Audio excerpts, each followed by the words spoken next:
Pessoal, boa tarde. Meu nome é Fábio, PP5BZ. Juntamente esse menino aqui, o senhor Jaime, PP5JD.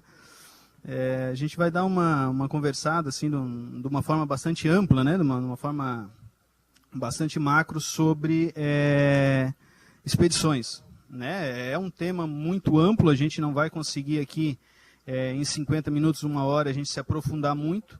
Mas a gente quer passar um pouquinho assim, de algumas experiências que a gente já teve, o que deu certo, o que não deu tanto certo em algumas situações que a gente já passou. Então, assim, não vamos encarar isso aqui como uma palestra só daqui para aí. A gente precisa também que vocês contribuam, tá? Pode passar, Júlio. A gente vem representando a Papa Quebec 5 Bravo, que é um time de contestes aqui de Santa Catarina, né? A gente participa lá da Estação do Celso, PP5CFS, já desde 2007, né? CQWW 2007 foi o primeiro ano. Assim, vários integrantes desse time estão aqui conosco hoje no Encara. Tá? Então, assim, falando de DX, falando de Expedition, quem daqui gosta de fazer DX, de caçar figurinha? Também, Sérgio? Então, assim, bastante gente interessada no tema, isso aí é importante.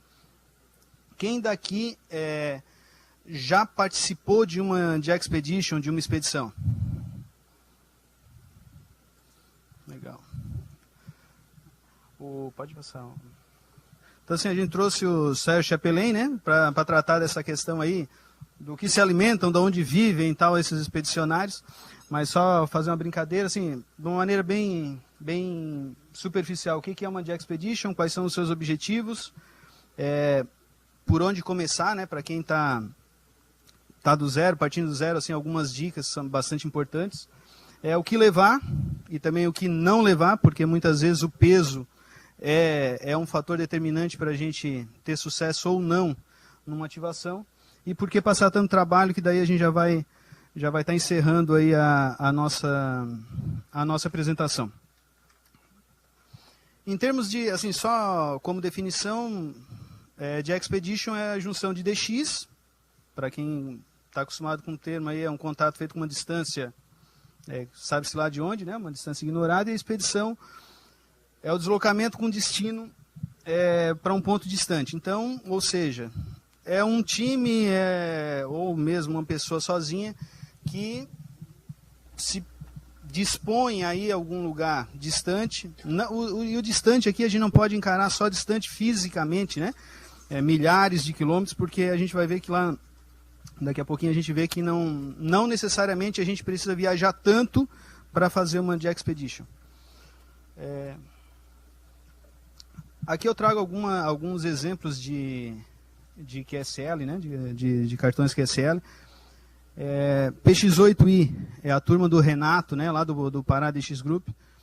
Grandes ativadores IOTA, principalmente, né? Já fizeram várias expedições lá em ilhas do Nordeste, Norte, né? E Nordeste. E assim, claro, viajam horas de barco e tal, mas são todas ilhas que são ali próximas. Ilha das Cobras, o William daqui a pouco vai se aprofundar mais no tema. Litoral de São Paulo, pessoal da Ubro operaram aqui já, eu acho que é o segundo ano que operam os faróis sul-americanos aqui na Ilha do Arvoredo. Então, assim, são coisas que estão no quintal da nossa casa, por assim dizer, e muitas vezes a gente deixa passar essa oportunidade de estar fazendo ativação. PS5A, uma ativação que o pessoal do Arthur, o Arthur deve estar no Encara amanhã também, eu acho que ele não está por aí ainda, para fazer VHF. É aqui que eu digo assim, que uma Expedition não necessariamente precisa sair do país para fazer uma Expedition. A gente pode se reunir 4, 5 amigos, ir lá para Boa Vista, montar uma barraca, passar um trabalho, um frio danado, para fazer um contato com São Paulo. Né? Então vai muito do conceito. PS5F foi a primeira ativação nossa de uma ilha lá em Bituba. Só para ter uma ideia, a Ilha Santana de Fora, ela está a 700 metros, 800 metros, sei lá, 700 metros da costa. É uma ilha que tem um ranchinho de pesca, não tem água não tem energia, não tem nada. Foi a primeira ilha que a gente ativou em 2012. E essa ativação assim, muitos conselhos e dicas a gente pegou com o Walter, até num contexto do IOTA lá no Atilano, né? Tá? Papa Tango Zero Sierra, ativação lá de São Pedro, São Paulo, em 2012, se eu não me engano. Essa ativação em específico, claro, tem toda a questão da logística, né, de ir lá para os Rochedos, que é um local onde o seu Jaime teve Tá? A gente vai passar alguns slides, algumas fotos do seu Jaime lá na época. Outra situação completamente diferente, né? Hoje já tem um abrigo, tem uma casa onde ficam os pesquisadores, onde ficam o pessoal da Marinha, né? 4 dias de barco para chegar até lá. Na época que o seu Jaime foi, a coisa era bem pior. PQ3C, isso aqui é um exemplo de um expedicionário que costuma muito fazer expedições, fazer essas viagens sozinhos, que é o Orlando, Papa Tango 2, Oscar Papa. Muitos de nós aqui já trocaram um QSO com ele, já conseguiram algum diploma de faróis ou de ilha por esse cara aqui. Quer dizer, nessa operação aqui, PQ3C, ele saiu lá de Brasília, viajou lá para o Chuí para fazer essa ativação. Sei lá quantos contatos fez, 1.000, 2.000, 3.000, pouco importa. Mas provavelmente alguns daqui conseguiram algum diploma por esse contato.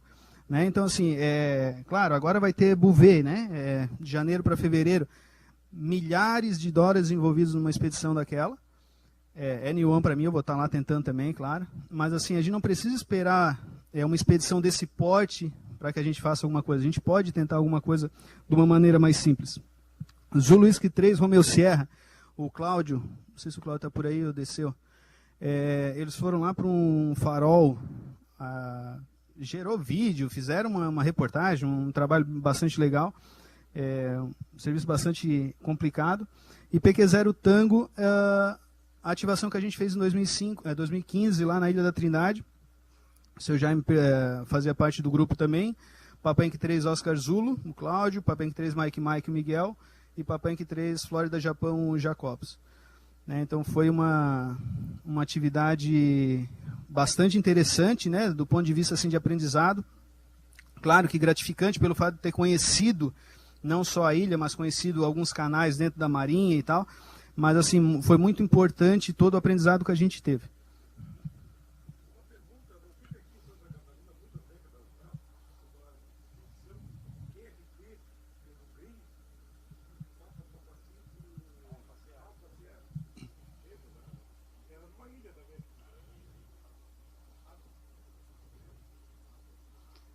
O filho do Green, ele hoje é radioescuta, né? Ele pratica radioescuta e foi um dos que nos encaminhou até o QSL dessa expedição aí também. Tá? Em termos de objetivo, né? Por que a gente faria uma Jack Expedition, faria uma ativação? Geralmente, né, em termos bastante gerais, JXCC, né, conseguir algum país diferente, alguma coisa assim. IOTA, questão de ilhas, né? O pessoal do Cabreúva lá é top nessa questão aí de ativação de ilhas. VOCC, que é mais voltado para a questão de VHF e UHF, trabalhar a maior quantidade de grid locators possível e confere o diploma. E a questão dos faróis. Isso aqui a gente está falando de âmbito internacional, né? Mas se a gente for falar só a nível Brasil, a gente também tem trabalhar todos os estados brasileiros.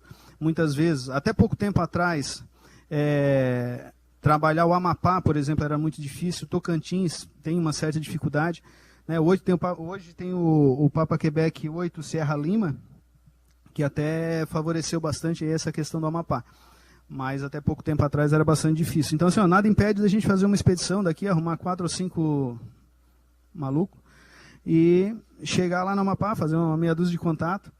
A questão de fortificações históricas, faróis e ilhas. Muitas vezes uma expedição que a gente pode fazer, a gente pode estar abrangendo tudo isso aqui. Um estado relativamente raro, onde tem uma fortificação, sei lá, uma ilha, né? Onde tem uma fortificação, um farol, e é uma ilha.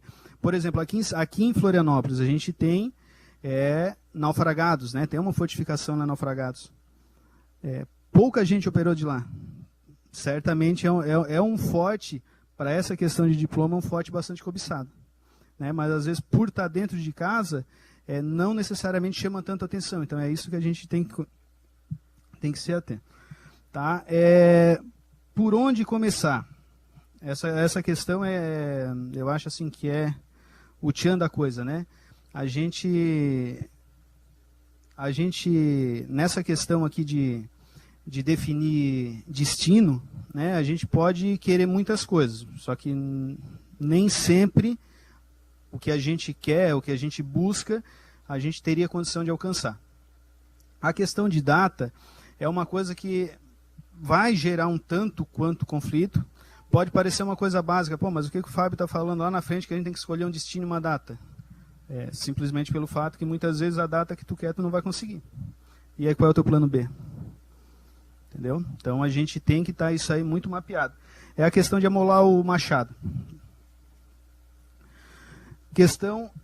A questão burocrática, tá? Eu até passo a palavra aqui para o seu Jaime, ele tem uma experiência bastante... e foi vivida, né? Foi sentido lá em São Pedro, São Paulo.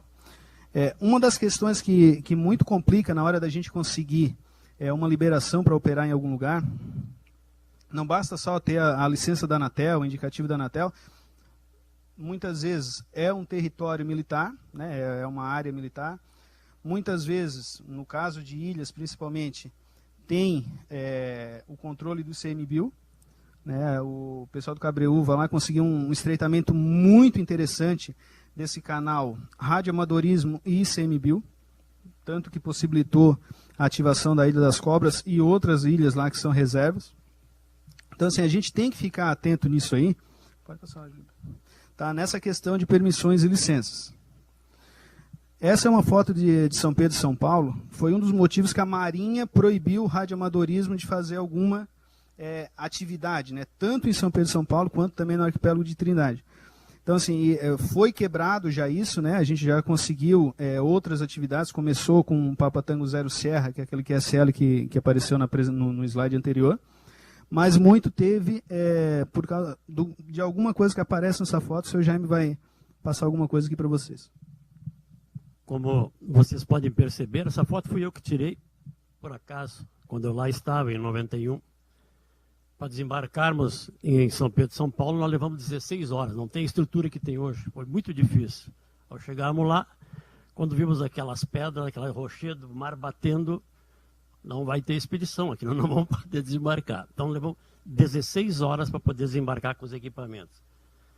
Bom, mas essa foto aqui é o seguinte, você pode perceber que quem esteve lá, anterior a nós, em 1989, o que eles fizeram? Picharam tudo.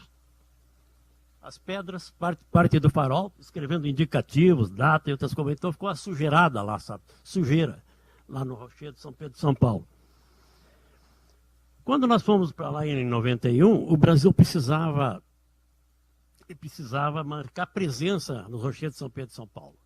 Eles não queriam nem deixar nós ir por causa disso aí. Mas quando nós conseguimos essa liberação, porque estavam fazendo aquela demarcação das 200 milhas naquele período, e o Brasil tinha que ter presença lá, para poder ter direito às 200 milhas em redor lá do Rochedo, São Pedro, São Paulo. E nós lá fomos lá em 5 radioamadores, eram 2 alemães e 3 brasileiros. Um, inclusive, era um dos pichadores aqui que tinha ido na expedição anterior. Não, verdade, é verdade. E nós não sabíamos disso aí, né? Bom, o ICMBio e a Marinha não queriam mais radioamadores lá. Não queriam mais porque o pessoal que esteve lá fez essa porcalhada toda. Na realidade, fez mais coisas lá. É que eu tinha essa foto, ainda nos lembramos de mostrar essa foto. E a turma lá do PS0 Tango, quando quiseram ir, o pessoal da Araucária, junto com o pessoal lá dos Estados Unidos, outros países, tiveram enorme dificuldade. Eu me lembro que o Atilano teve que ir lá no ministério lá e explicar e pedir permissão, porque eles não queriam dar permissão para a gente ir para lá. Mas era essa aí a tirada.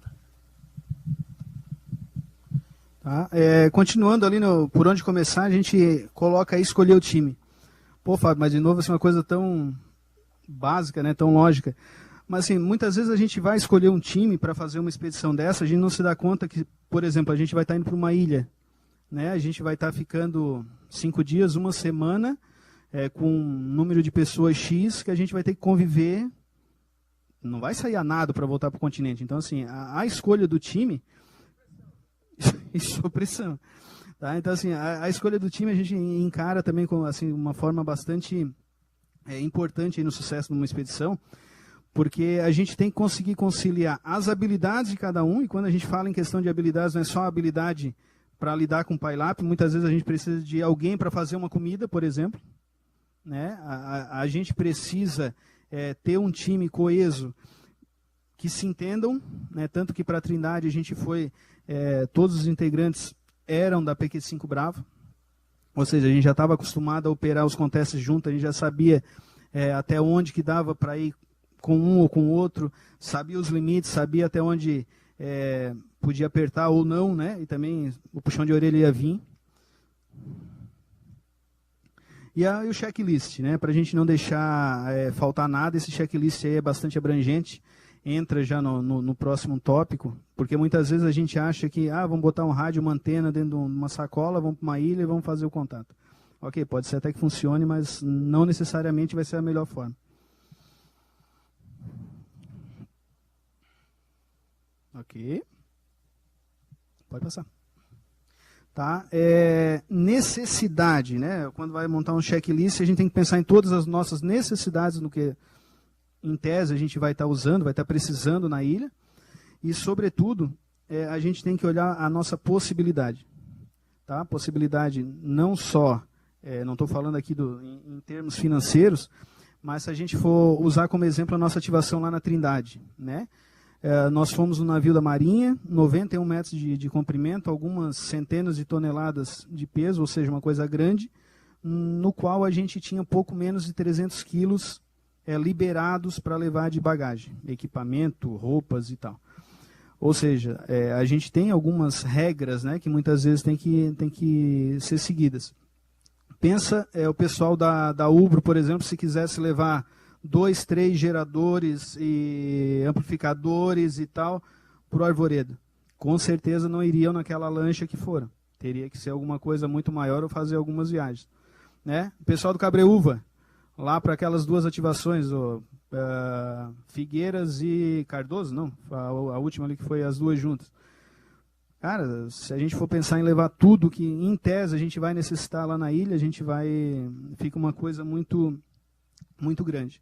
Tá? Dependendo do local, a gente vai ter material de acampamento, né? Muitos casos não, a gente, sei lá, tem uma casa, tem algum estabelecimento, tipo Trindade, nós ficamos na estação meteorológica. Né? Então, assim, foi montada uma barraca para operar as bandas novas, 2 estações ficaram dentro da estação, né? Da estação meteorológica. Então, assim, ainda assim teve a necessidade de levar a barraca. Quando a gente está falando nessa questão de barraca, de material de acampamento, a gente pensa já em gerador, em combustível e tal. Uma coisa que particularmente nós aprendemos na primeira ativação que a gente fez, que foi a PS5F lá em 2012, Santana de Fora. A gente levou 50 litros de combustível num galão único. Né? Matematicamente falando, daria conta. Só que o único problema que a gente não esperava, e aconteceu já no desembarque, o galão furou. Né? Só de encostar-se na pedra, deu um furinho pequenininho, começou a vazar a gasolina de uma forma bastante pequena, né? Um volume bastante pequeno, mas começou a vazar. Ou seja, de lá para cá a gente não leva mais de 50 litros de gasolina num tonel só, a gente leva em mais tonéis. Se é para furar, então tem que furar bastante coisa. Questão de alimentação é muito importante, a gente não pode também pensar que a gente vai para uma ativação em um local ermo, numa ilha, num morro, sei lá, num país distante, e achar que vai ir para fazer um banquete. Muitas vezes se assemelha até um conteste, né? A gente tem que restringir alguma coisa. O problema é uma ativação, a expedição daquela do Sérgio em Butão com toda a família, daí, para conseguir conciliar isso aí tudo, deve ser bastante complicado. Ferramentas, não deixem de levar alguma coisa. Tá? Uma faca, uma chave, lanterna, enfim, a gente vai estar num local que não tem uma rua 24 horas para ir ali comprar alguma coisa, então a gente precisa estar munido disso aí. Kit de primeiros socorros, nós já passamos trabalho aí por falta de uma atadura, né? Para quem gosta de fazer ativações aí em ilhas e tal, leva um escorregão numa pedra, alguma coisa. Se não tiver nenhum recurso no local, a gente passa bastante trabalho. E, enfim, a gente deve levar também alguma coisa, tipo rádio e antena, para a gente fazer algum contato, né? Que afinal é o que está levando nós para lá. Rádio, falando um pouquinho de rádio. Obviamente, quanto melhor o rádio em termos de filtro, em termos da construção dele, ok, melhor para a operação. Porém, aí voltando naquela questão das possibilidades, nem sempre a gente consegue levar um rádio tão bom, por causa do tamanho dele, né, frente ao que a gente vai encontrar lá na ilha. Amplificador, nós levamos para Trindade, né, 3 amplificadores, um FL2100, um Acon 1010 e um Acon 2000. O Acon 2000 a gente não conseguiu usar, molhou no desembarque, não funcionou, enfim. Ou seja, a gente consumiu boa parte daquela nossa franquia da carga que a gente tinha com a Marinha com um linear. Não imagino quantos quilos tem, mas é pesado que negócio lá. Ou seja, não funcionou. Quando a gente está numa expedição, a gente deixa de ser aquele caçador de figurinha para ser a figurinha. Ou seja, o Franz lá, o DJ9ZB, né? O indicativo dele, ele comenta, não é a figurinha que tem que se fazer escutar lá do outro lado. É o cara que tem que dar um jeito para escutar ele. Obviamente, com amplificador e tudo, a coisa facilita. Ou seja, se a gente conseguir caprichar nas antenas, não necessariamente a gente precisaria levar um linear. Hoje, com lineares valvulados e tal, a coisa se torna mais fácil, né? Então, o peso reduz, a potência não se perde tanto. Então, assim, a coisa vem melhorando. Gerador e tal, aí entra na questão desses equipamentos. Agora, por que passar tanto trabalho? Né? Claro, é a questão daqueles... O 3OZ podia estar aqui na palestra que ele ia explicar, essa parte seria para ele. Eu acho que foi 33 Dramin do Rio a Trindade, Trindade ao Rio. E estava ruim, ó. Então, assim, por que passar dando trabalho? Claro, a gente tem aquela questão do DXCC, do IOTA, de vários diplomas. Tá? Essa é a ativação que o Sr. Jaime fez lá em São Pedro, São Paulo, em 91. Tá? Ele pode comentar mais alguma coisinha, depois a gente toca.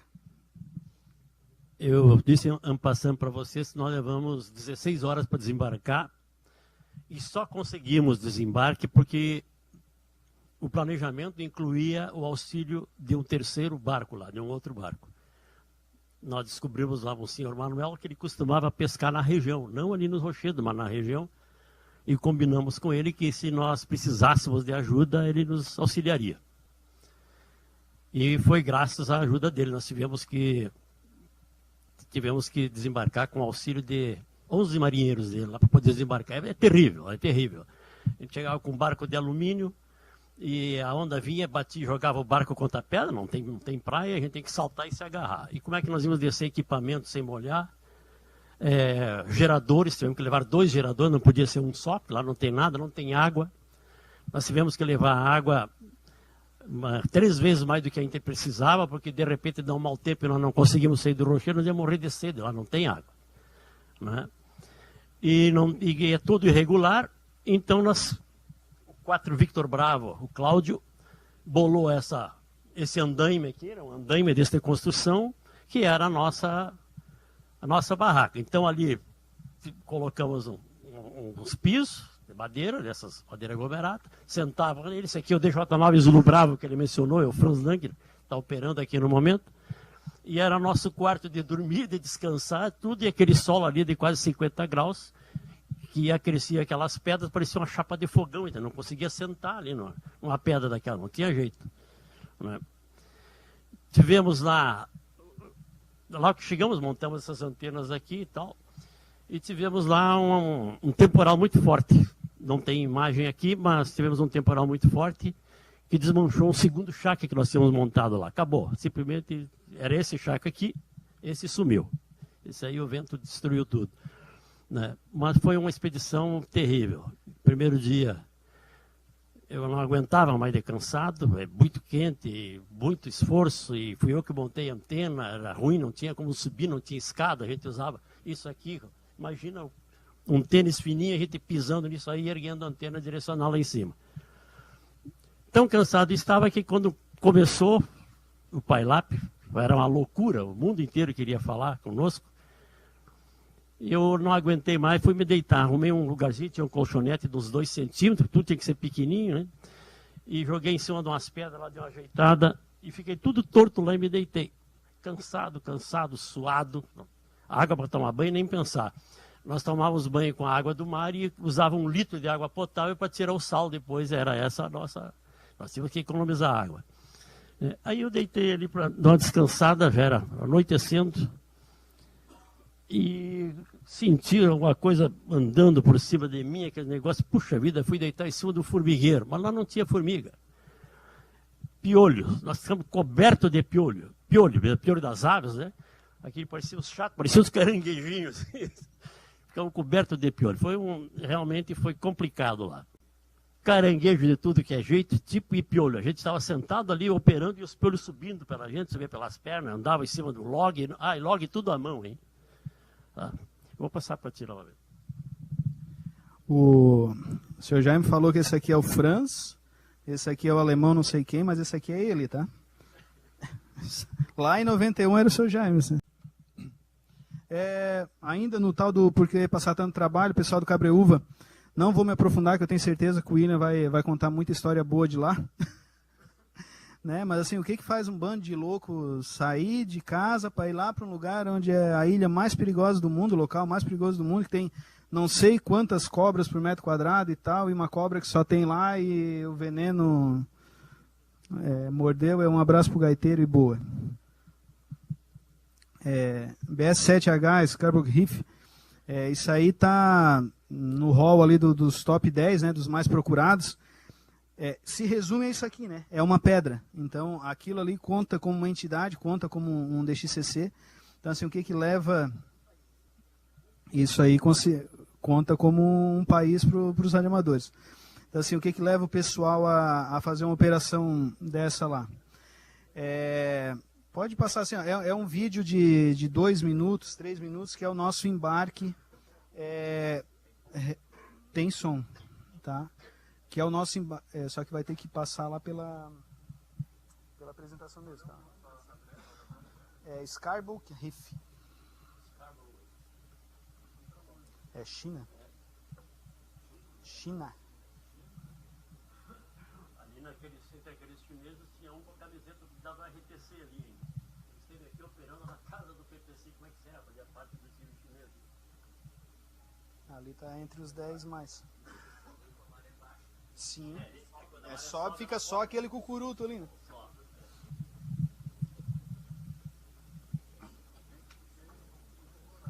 Tem. Fica próximo, né? Porque o barco mesmo que leva tudo não consegue chegar. Porque é muita pedra por perto, né? Aí vai de bote.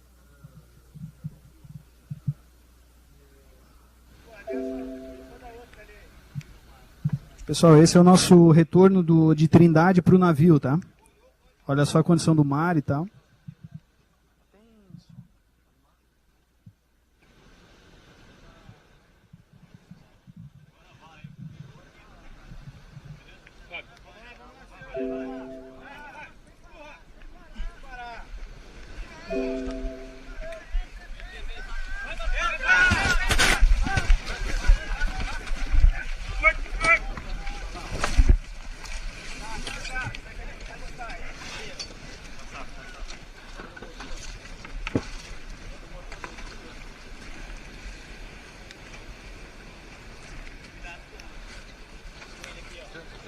A cabeça aí. Rema.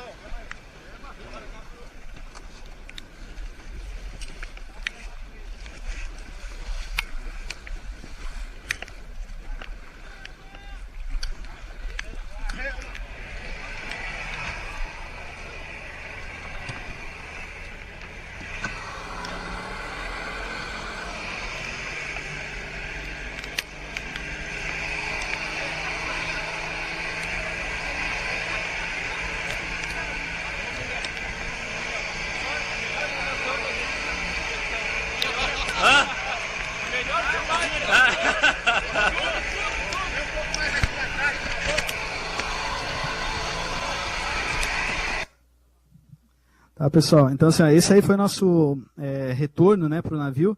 A gente teve um tempo de permanência lá na ilha de 43 horas, né? 43 horas a gente fala operando, né? Então, assim, bastante cansados e tal, e ainda passamos por esse momento bastante interessante, né? Pelo menos não foi na Cabrita, porque podia ser pior. Então, foi bastante crítico. É um local, sei lá, 15 metros, 10 metros ali, um único canto um pouco protegido, né, por assim dizer. A gente pegou um mar meio ruim, tanto que o comandante do navio lá do Araguari solicitou que a missão fosse encurtada, né, fosse antecipado o retorno. Então, o que era para estar saindo no sábado, o que era para estar saindo no domingo, nós saímos no sábado pela manhã. Encurtou em um dia a nossa permanência na ilha. Ainda assim, foi uma experiência bastante válida, né? 7.256 contatos em 43 horas, né? Com 3 estações operando, né? Não full time, mas a gente teve condição de colocar 3 estações. Mas aí a resposta dessa pergunta, por que passar tanto trabalho, eu acho que se resume num videozinho de 20 segundos que a gente vai passar. Esse é muito importante que tenha áudio, que é o QSO que o Eco India 2 Kilo Charlie gravou em 20 metros. Eu acho que esse vídeo traduz o porquê que a gente passa tanto trabalho lá para fazer uma expedição. E aí ele repetiu. Papa Quebec Zero Tango, Trinidad and Martin Vaz Islands.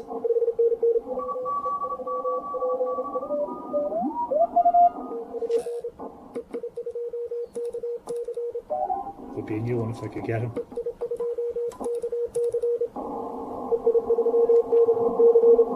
There we go.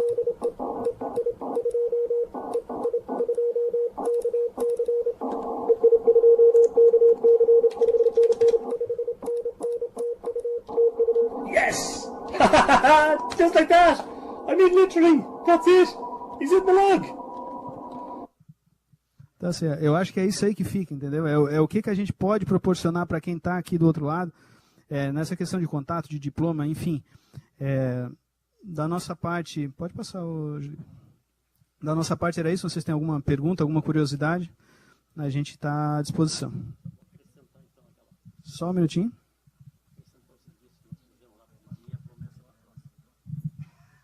Nós temos alguns minutos ainda, então eu só vou acrescentar aqui no final que durante essas 43 horas, além de nós montarmos nossas antenas, e tivemos um problema com o mastro que o Miguel havia adquirido lá na Alemanha para nós fazer uma vertical lá para 80 metros, que quebrou na hora. Então nós ficamos 180 e 160 lá. Mas durante esse período nós não dormimos, claro, não houve condições. Nós notamos que a Marinha não tinha comunicação lá com o continente, ela não servia satélite. O próprio navio, quando nós vimos, só falaram com eles através do sistema de telefonia de satélite. Não tinham nem VHF, nem HF que pudesse se comunicar. Nós se comunicávamos com a ilha. E nós fomos lá na estação rádio, tinha estação rádio, 3 ou 4 computadores, e umas torres caídas lá, uma anteninha vertical que não funcionava, e o pessoal tinha que tirar serviço deles lá, uma barulheira, uma ruideira, e não falavam, não, aqui faz mais de ano que nós não falamos com ninguém aqui pelo rádio, eles iam para lá porque tinham que ir, ficavam lá no computador, lá, e tinham que ficar na sala lá de rádio da Marinha. Nós demos uma examinada no que eles tinham lá, tinha inclusive um rádio que o Atilano tinha doado para eles, o FT 920, se não me engano, 900, tá lá. E aí nós resolvemos fazer uma antena para eles, fizemos um dipolo, botamos os cabos, arrumamos lá uns pedaços de torre e tal, e montamos, e eles chamaram o geral e foram atendidos. Na primeira chamada geral foram atendidos por uma estação lá de Natal, no Rio Grande do Norte. Eles ficaram numa felicidade, numa alegria, que estava funcionando a estação rádio deles. Eles não tinham comunicação lá, via rádio. Então nós deixamos ainda, além de fazer os nossos contatos, montar nossas coisas, ainda deixamos ativada uma estação da Marinha lá, numa frequência só, que nós tínhamos que fazer mais antenas para outras bandas, né? Mas aí então, o pessoal nos agradeceu muito, o comandante da ilha, o comandante do navio, e nós aproveitamos a oportunidade para conseguir com eles uma promessa de nós retornarmos para lá com mais tempo. Então ainda estamos, né, Fábio, nessa expectativa. A nossa ideia ainda, conforme o combinado, mas a Marinha, como todas as outras forças do país, estão tudo com, né, com freio puxado por causa das despesas. Mas nós fizemos a seguinte proposta para eles. Eles nos levariam lá com o navio, ficaríamos lá 10 a 12 dias, no máximo, 7 a 12 dias no máximo, né?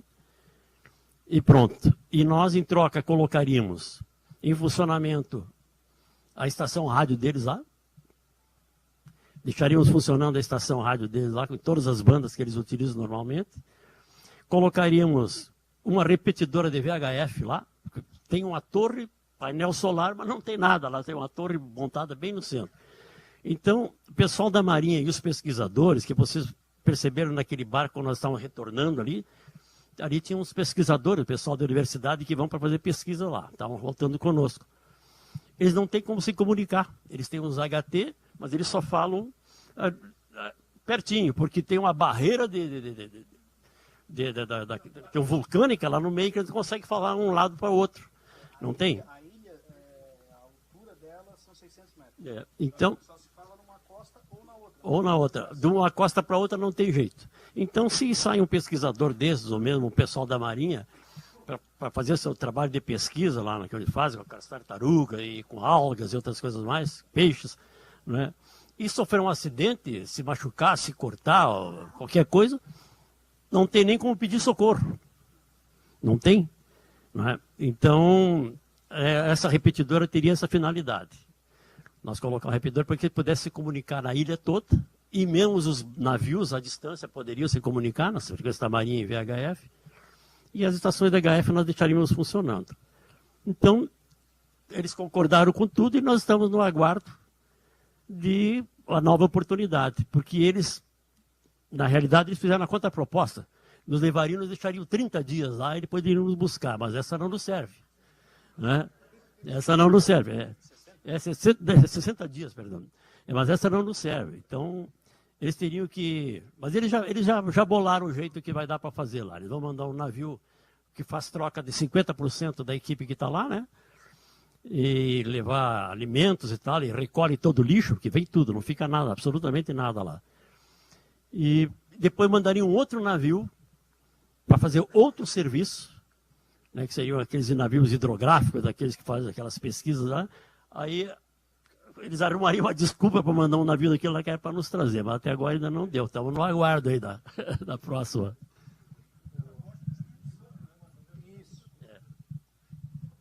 Dá mais ou menos 1.200 quilômetros do Espírito Santo. Né? No nosso caso, foram 3 dias e meio para ir e 5 dias para voltar. A gente pegou um mar pior na volta, então demorou mais. Além do que, a gente antecipou um dia a saída da ilha. Né? Então, a gente saiu de Trindade, ficou circulando em Martim Vaz, dá 48 quilômetros de distância, para eles executarem a troca da bandeira. Né? Lá em Martim Vaz tem uma bandeira do Brasil, tem um heliponto lá. Isso foi domingo de Páscoa de 2015. Eu nunca mais vou esquecer aquela minha Páscoa. Passei do lado de Martim Vaz lá. Então, assim, a gente levou 3 dias e tanto para ir e 4 dias para voltar, né? Quase 5. Quando o senhor Jaime disse que a gente pretende, né, nessa ida lá, nessa possível volta à Trindade, ficar 10, 12 dias, a gente pode estar pensando que esses 10, 12 dias mais 8, que é 4 para ir e 4 para voltar. Né? Então, assim, é bastante tempo para estar longe de casa. Mais alguma dúvida, alguma curiosidade? Então, era isso. Obrigado pela presença de todos e pela atenção.